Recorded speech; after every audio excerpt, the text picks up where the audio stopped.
Are you ready? Hey, everybody. Hey, Pop. Hello, everybody. People in the back. Welcome, everybody. Welcome to the Inner Loop. Welcome, everybody. Welcome to the Inner Loop. Without further ado. Okay, so without further ado, we're going to get started. We should get started. We're Yeah. rambling. I'm rambling. We're going to get started.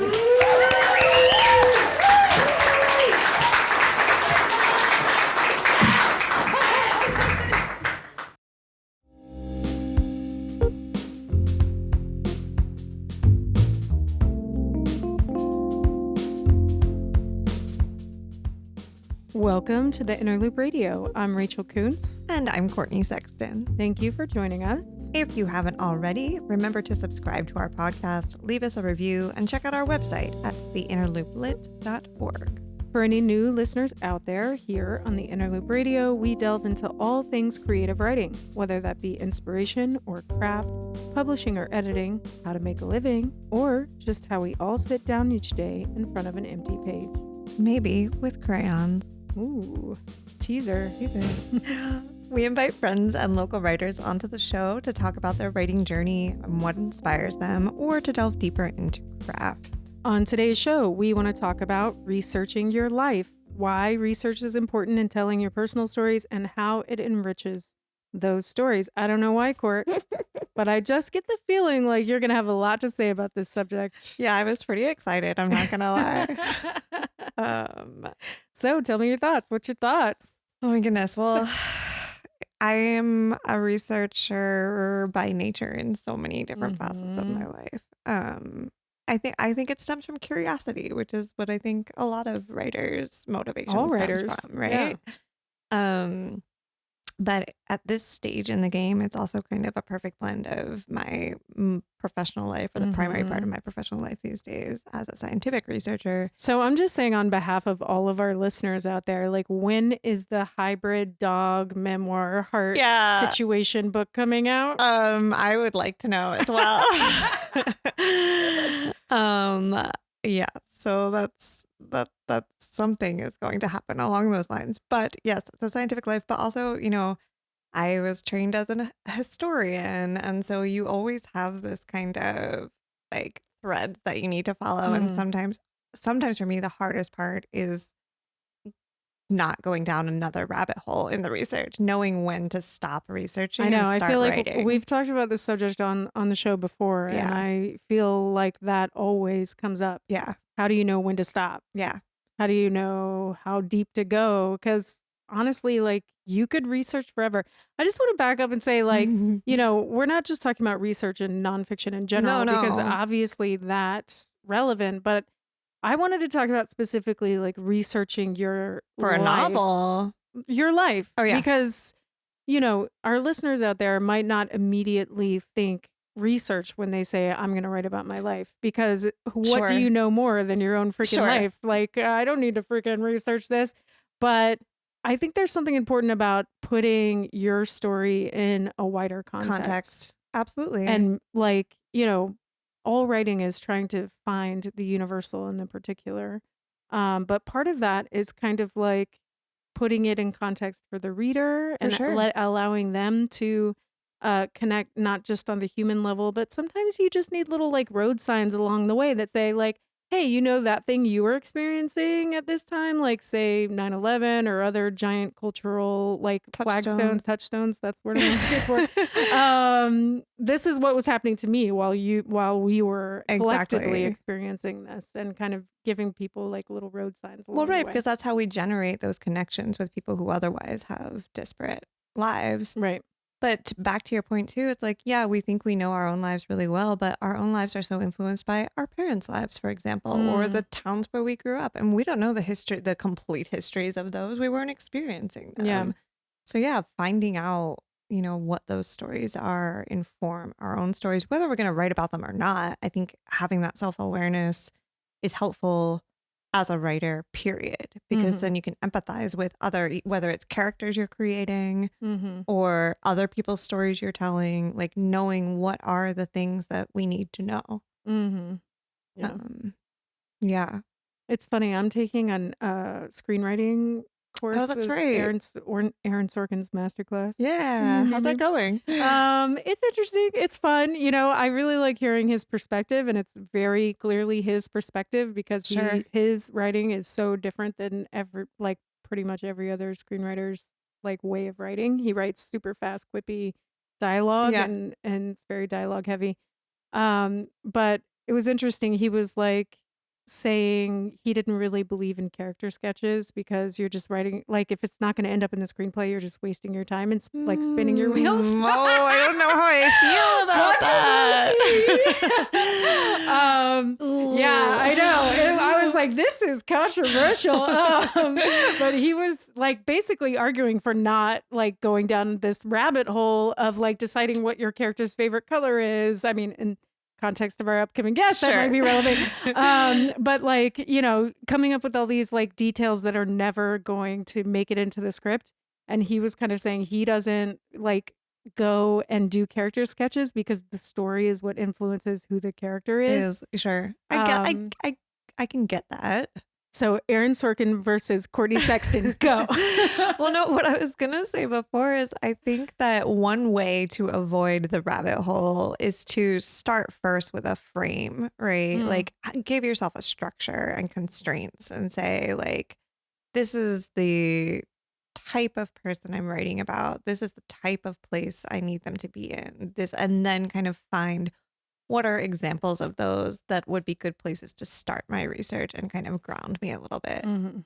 And give yourself freedom and flexibility to explore them, but then know that you also have that scaffolding to lean back on and say, wait, am I sticking to Mhm. what that thought process was? And for me, that's what's stopping the book from coming as yet. I haven't figured out that scaffolding. So But sometimes you just have to dive in and write. sure. Sure. Sure.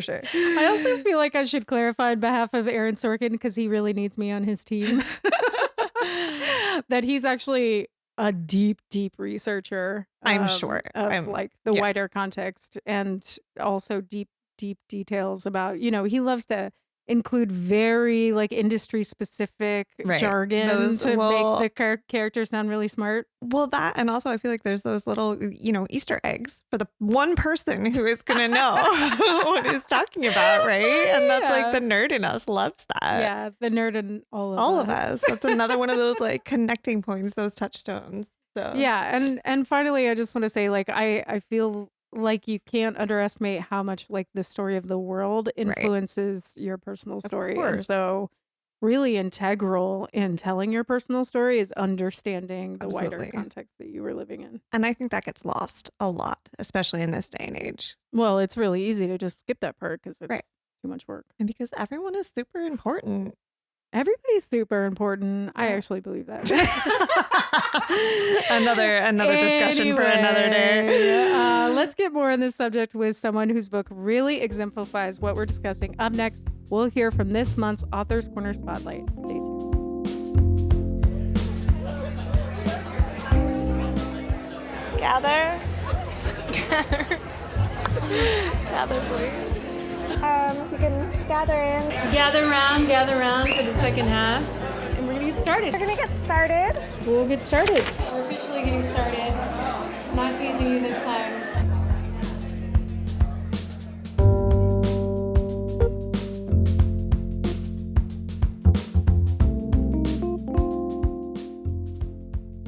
Welcome back to the Inner Loop Radio.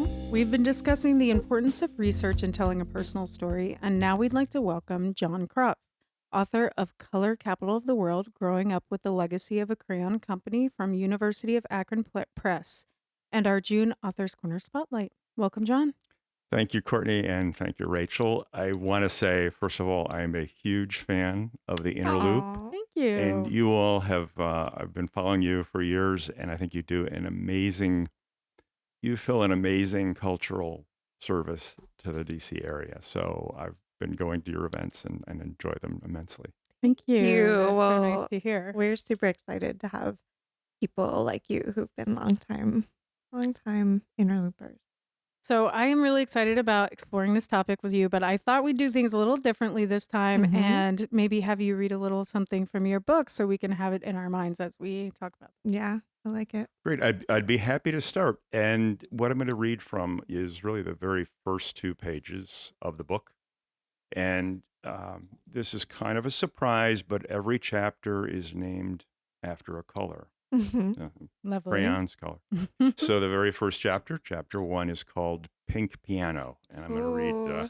the first 2 pages. Nice. Almost everyone is a snob about something: wine, food, music, or any of the other finer things in life.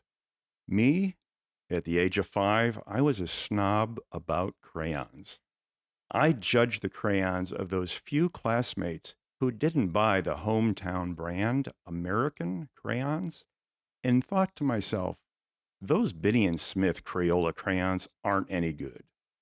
American crayons were the crayons we had at home, at school, and they were the crayons that were made in the factory down the street, a factory built by my great grandfather and great uncles.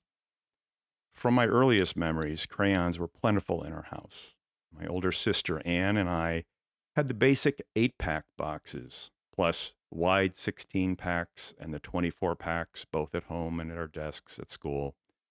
The largest boxes, with 80 crayons, came with a built-in sharpener and a slanted lid that flipped back to display crayons tightly packed like spectators on ascending rows of bleachers.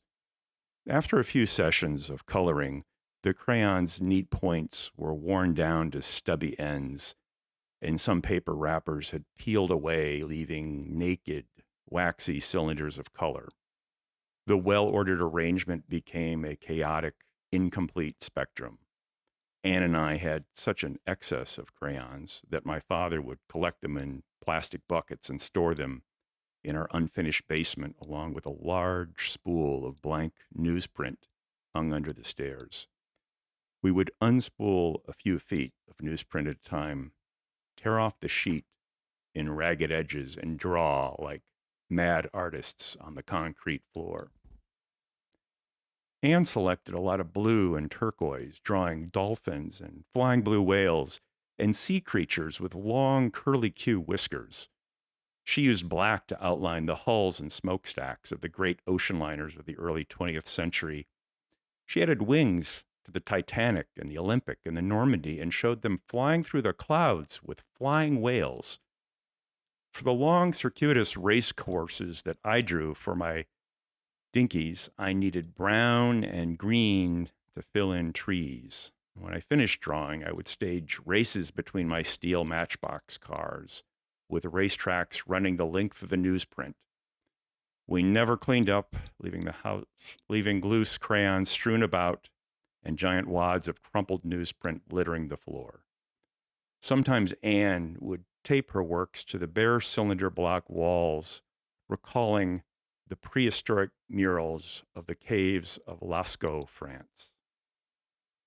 One of my earliest memories was the smell and taste of crayons.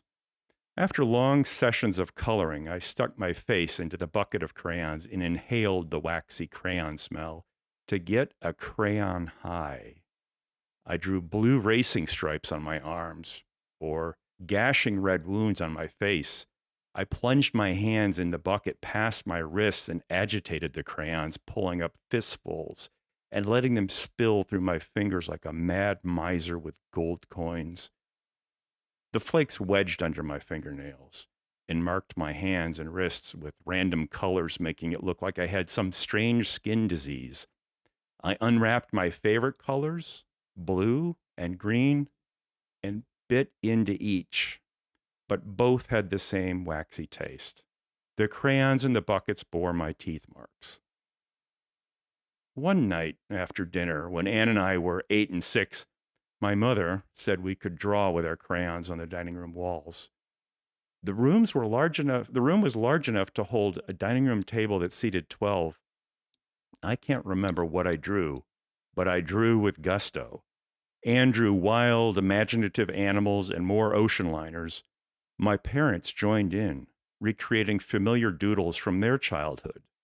Our dining room was illustrated by the entire family, the walls embedded with the American crayon colors. The next week, The drawings were papered over forever, sealed into the walls of the house. We'll stop there. Oh, I love those descriptions and the exploration of color right away. It's making me really excited about our game later. The imagery is just so strong. Like I'm with you. I like smell them. I go right back there. I can remember the summertime and like crayons melting in the heat in the car, Mhm. and then you'd find like a mass of them. Yeah. Yeah, that's not just a distant memory for me anymore. Right. That's No, right. it's funny you mention it. I actually brought a few crayons over today with me, and it was a little warm outside, and I was getting worried, like, is that heat going to Oh. melt those crayons? But what you've hit on is, I mean, one of the universals that I found in researching the book is even more so than the colors, it was the smell. Like when I talked to Mhm. people, opening that box of crayons took them back to their very first day of school, for example, having that Mhm. that fresh pack of It is crayons. such a distinct smell. Totally. Yes. So I'm very interested in the inspiration for this book. I know that section was very evocative, very memory based, and there are so many different ways that you can approach a work of nonfiction, whether it be the essay form where you really meditate on an idea, the memoir in which you really rely on experience, or if nonfiction takes a more historical bent that relies heavily on research. But John, your book seems to incorporate all of these, weaving together regional history with familial history and genealogy, with personal experience and memory. So I'm just curious about first of all, what inspired you to write the book? Because as we not all know, it's very difficult to write a book. So the inspiration for it has to be Yeah. very strong. And then how you decided to write it the way that you did. Why did you choose to incorporate all these different styles? Well, Courtney, you've actually summed up. I mean, I did deliberately try to draw from many different sources, and the inspiration was partly from personal loss. I had lost two members of my family, my mother and my sister, who we talk about in the opening part of that book, Mm. in a very short period of time. Mm. And at the same time, I was sitting at home reading from the hometown paper online that they were ready to knock down and demolish the entire crayon factory that is the subject of the book. Mm-hmm. Mhm. And so, with those two things coming together, I almost felt like I had a duty to Mm. tell some stories. They say you read a library before you can really write a book. And I Mm. remember reading one of these other Rust Belt memoirs that talked about in Youngstown, there was this blast furnace called the Jenny that was Mm-hmm. basically the symbol of that steelmaking town. And the Jenny was the symbol of all of these memories for the community. And when it was knocked down, a lot of that memory Mm. was sort of evaporating right, in their landscape there. Yeah. And so I felt, well, they're going to knock this crayon factory down. I want to tell this story. So that was one of the big motivating factors. And I can certainly go down any path you want about the different sources that I use. But I was very grateful that the University of Akron took a chance on this book because being an academic press, I didn't know how much Mm. Mm-hmm. leeway I would have to kind of delve into the more creative Sure. introspective parts of it, but they were very disciplined in terms of, yes, I had to document sources and I had to Mm-hmm. use the Chicago Yeah. Oh, Mantle yeah. style for all the footnotes. I mean, so Familiar. they was very rigorous from that standpoint. Mm. Um, and one of the challenges was I didn't have a lot of uh, living members of the family Mm. left to talk Mm-hmm. about. So I met a very good archivist Mm-hmm. who was at the Sandusky Library, and I want to say, if you're doing a book of place where you say you grew up or a place that's important to you, be kind to your archivist because they're going to find and help you out an awful lot. They're going to find a lot of good facts for you. Nice. So I can take a pause there. Yeah, I mean, I have so many questions, but I just want to start with um I want to dig into to the driving force behind the book. I mean, clearly the history of the crayon had a big effect on your family and your town. but I want to know how it speaks to you personally. I see you get so excited about crayons and talking about color, And you've and brought you this brought all amazing of these collection of beautiful historic, beautiful, artifacts. yeah, crayon boxes. So what about the crayon felt integral to you and your story? I guess I would go back to the very beginning and say, be careful about the stories you tell your children.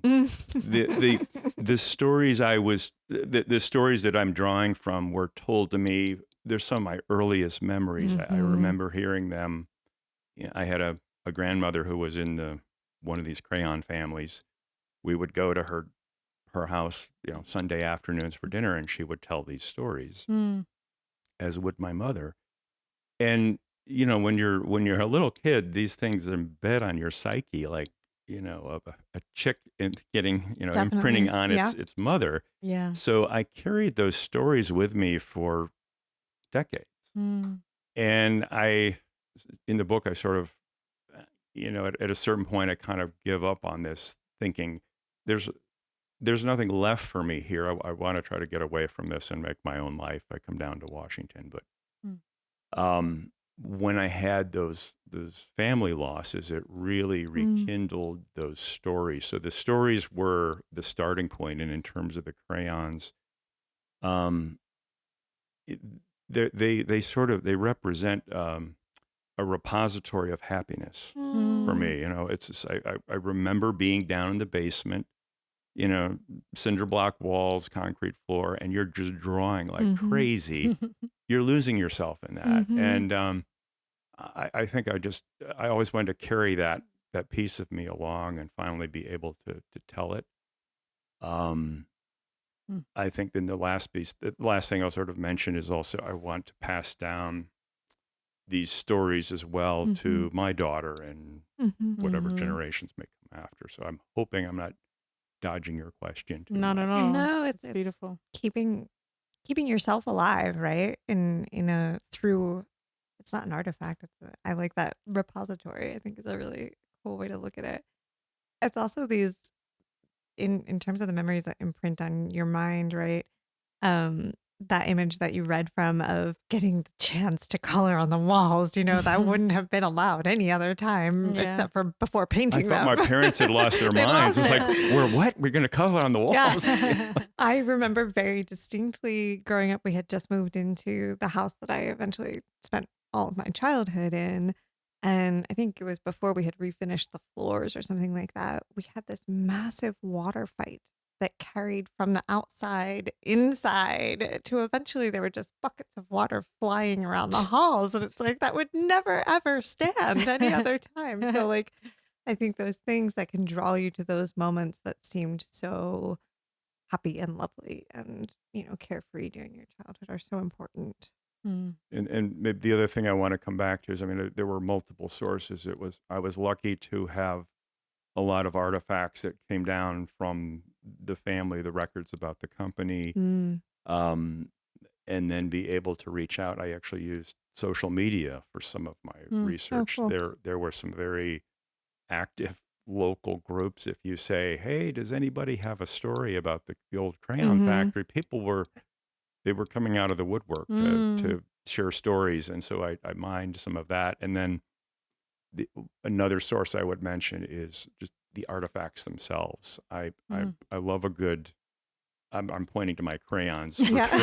for those listeners, but I mean, I a box of crayons that I would buy on eBay that had some little boy's Somebody's name name. written Yeah. on the side. Mm. And I'm thinking, there's a whole life that was Yeah. lived with that box of crayons and the pictures they must have drawn that a loving mother might have put up on a refrigerator years ago. Mm.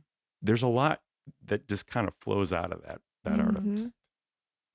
Yeah, I really love that. I feel like I think about a lot the stories that shape us, the stories that are told from generation to Yeah. generation, and what a big effect that has on us. And then I also love the extension of that in this particular story Mhm. of like we all have a relationship to crayons, Yeah. right? Yeah. Like every single day my daughter comes home and wants to draw without fail. And I'm like, don't you want to play with any other toys? No, No. I just want to make an art project and draw. And it feels like, such an important part of all of our lives, even if we lose it later in life. Well, and as you said, John, like going back to the caves at Lascaux, right? Like some of the things that we find most important in our culture, like our cultural history, where like when did we start drawing? When did we start Mm, using pigments? Like why is that so important to us? hmm Yeah, And it just also speaks to this idea of your personal stories in the wider totally. context and how it all kind of, Hmm. we're all connected. And how they reach out to you. I love that story you said about like, the someone's name on the back of the box. It's like when you go to a flea market and you're like, oh my gosh, whose china was this? Right, Who, right. This what kind of fancy dinners did they have? Like, yeah, I get so torn because I'm sorry, I know I'm rambling here, but Ramble away. was helping my parents clean out their garage a couple of weeks ago, and it was very cathartic because my dad's a hoarder, love him, but like ton of literal garbage there. But, but now I've completely lost my train of thought. Was it Shoot. about the artifacts that It you were finding was. in there? Yeah, Did you but have to throw no. away any family heirlooms? No. or No. are you? I was going to ask, are you Shoot. all sentimental about things that you find that maybe belong to a grandparent or something? Definitely Is like like, things, yeah, they speak to you for sure. Ugh, eh, damn, it was gonna be good, but well, sorry guys. then I will use the opportunity to go back to Please something take it. Rachel said, which is the interconnectedness, and what I was hoping was part of the appeal of this book was I'd like to think everybody is like your daughter. They all start out with that little creative spark and they all want to draw with crayons. Mhm. And that's what I was hoping would be part of the appeal is to Mhm. take everybody back to that, the inner child or whatever you want to call it, Mm. when they were first creating without any kind of constraints. Mhm. Mm. Love that. And with that in mind, I feel like I have to ask for all the listeners Yeah. out there who haven't read your book yet, what is your favorite color? So I actually open up the introduction halfway through. I say, asking somebody their favorite color is one of the most sort of vanilla questions you can is an icebreaker. But I mean that in a nice way. Is an icebreaker. Like if you don't know somebody at a party, Yeah. It's what's very your non-controversial, and the baby. the very last line of the book is I'm going to answer your question with the last line of the book. Love it. Okay. One other thing that I learned is my favorite color is blue. So, Aw. and if you remember in the very beginning, my favorites were green and blue, and I had to Mhm. do the taste test to see did one taste different than the other. But, And what was the so And verdict? do they taste they different? both tasted like wax. Yeah. So thankfully, they were from the very beginning. When they first hit on the formula for making crayons in 1902, they started with them being non-toxic even Mhm. then. Mm, So, thank but goodness. Because we all ate them, didn't we? Yeah, definitely. Yeah. and At least I licked them a mean, little bit. I learned so much about just colors and the naming convention of colors Mm. doing the book. Simple things you wouldn't think about, like American Crayon was very, very literal in naming their Mm. colors. It was blue or blue violet or Mhm. Mhm. green or red orange. Crayola was much more poetic, Oh yeah. sunflower, blue or Mhm. Mushroom spore. exactly. Thank you. I was drawing a blank there, Yes. but they No, it was no, like I mean kind of- they're much yeah. more poetic in naming. Oh So my there was even a God. difference in how the companies approached It's funny. the colors. Oh, I do love the colors. Names of colors. Yes. So I think fun. about it with nail polish too. Yeah. Well, this has been such an amazing discussion. Thank you so much, John, for Really. joining us and sharing your book with us. Do I have time for one quick little anecdote? Yes, Yeah, please. Okay, so this is I want to plug Interloop for one other reason. A number of years ago, I showed up to hear a reading at it was Melissa Scholes Young Mhm. who did a reading from her book Flood, Mhm. and she opened her talk by throwing out a little trivia question about Mark Twain's hometown, and I answered correctly, and she handed me a copy of her book. Wow. And I handed a copy back of a book I happened to have. It was my first book. And based on that connection, like 4 or 5 years later, when I came out with this book, I actually called her up and said, "Would you be willing to do a Will you blurb for me?" blurb? So she was the first blurb I got. Aw. And so I want to say, you never know what kind of connection you're going to make at Interloop. So Yes. That's go and amazing. hear authors. What a beautiful Aw. story. Thank We you. love those stories. So thank you. And you can find more about John, read more articles and interviews, and buy his book, Color Capital of the World, Growing Up with the Legacy of a Crayon Company, on our website, theinterlooplit.org/authors corner. But we're not going to let John go just yet. Up next, I'm so excited. We're going to free associate with color.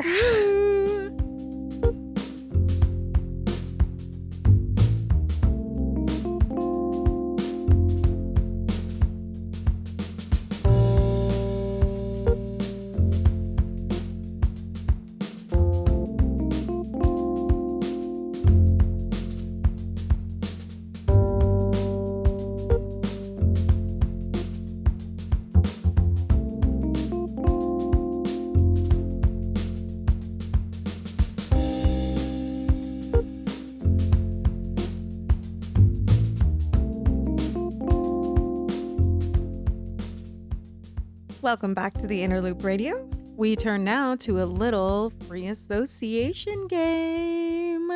You guys are going to love this. I've never seen anybody so excited about one of my games. It's all about color. And I was doing research for this game, and I read about something called synesthesia. Yeah. I know I'm about seeing this. lots of nods. It's basically where the sensation of one sense triggers the sensation of another sense. So, for example, if you hear a certain sound, you might see a color, or vice versa. So I want you both to free associate these different senses with colors. Okay. Okay. I'm going to name some colors, and you'll tell me what you could think of. Do you want us to shout it at like the same time or? I would say think of it first and Okay. then take turns so you don't Okay. distract each other. How Okay. about that? All right. Okay, so now I want to know, what sound does this color remind you of? Okay. Chartreuse. A slow electric current. Ooh. A velvet upholstered chair. Whoa. Love that. Where it went. Did you have like a chartreuse colored chair Probably.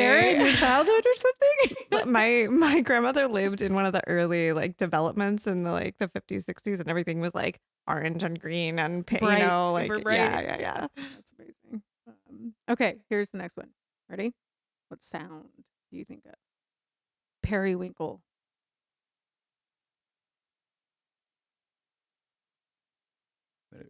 I'm going to think of it's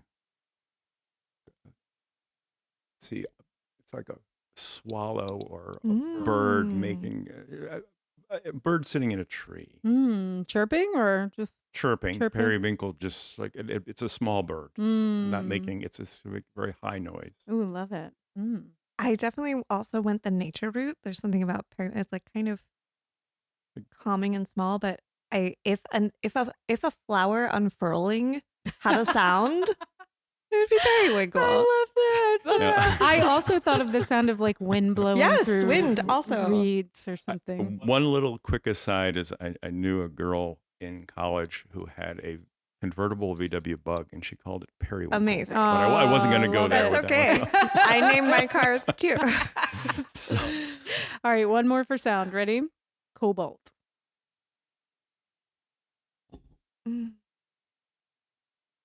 well,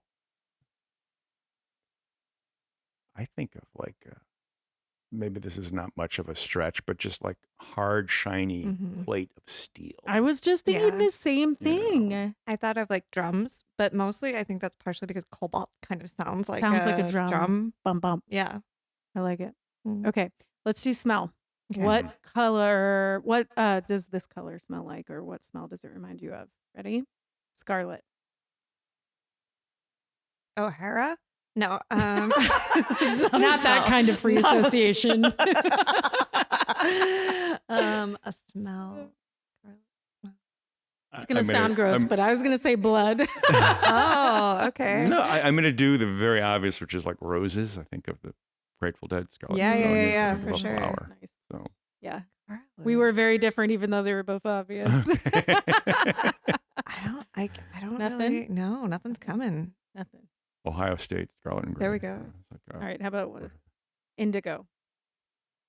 Smell? Yeah.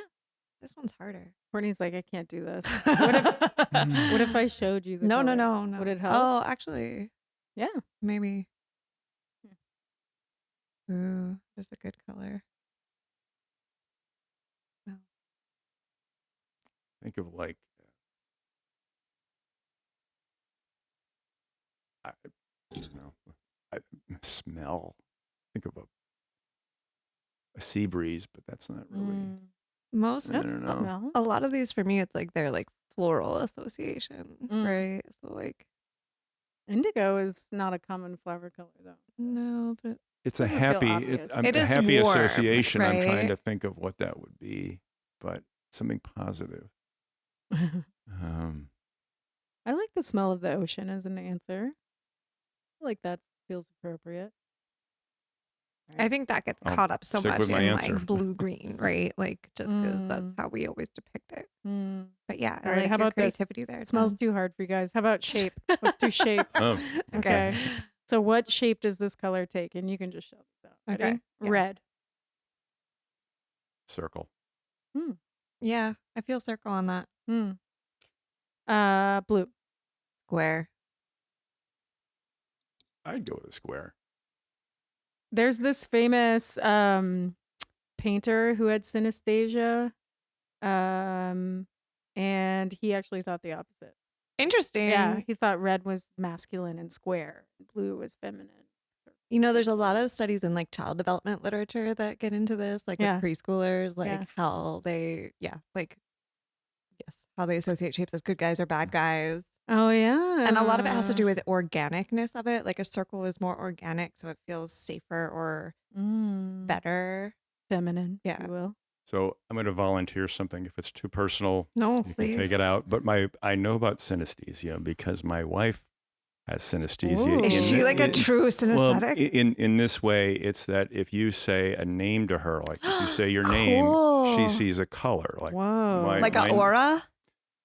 she sees the letters, Okay. and then she puts a color to that name. So my name is sort of a purple brown. That's so cool. Or if you say like a month, Yeah. the months also, like I get February that. would have a color Yeah. to it. Mm-hmm. I don't know, you know. I can definitely appreciate that. Like when I'm doing my calendar, right? Like the months definitely have colors that like associate, but I don't have it for all things or names. That's so cool. That is so cool.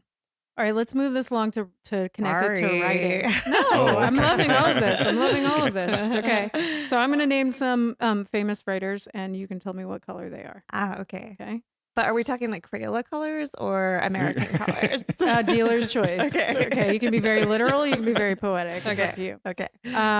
Okay. So what color does this writer remind you of? Toni Morrison.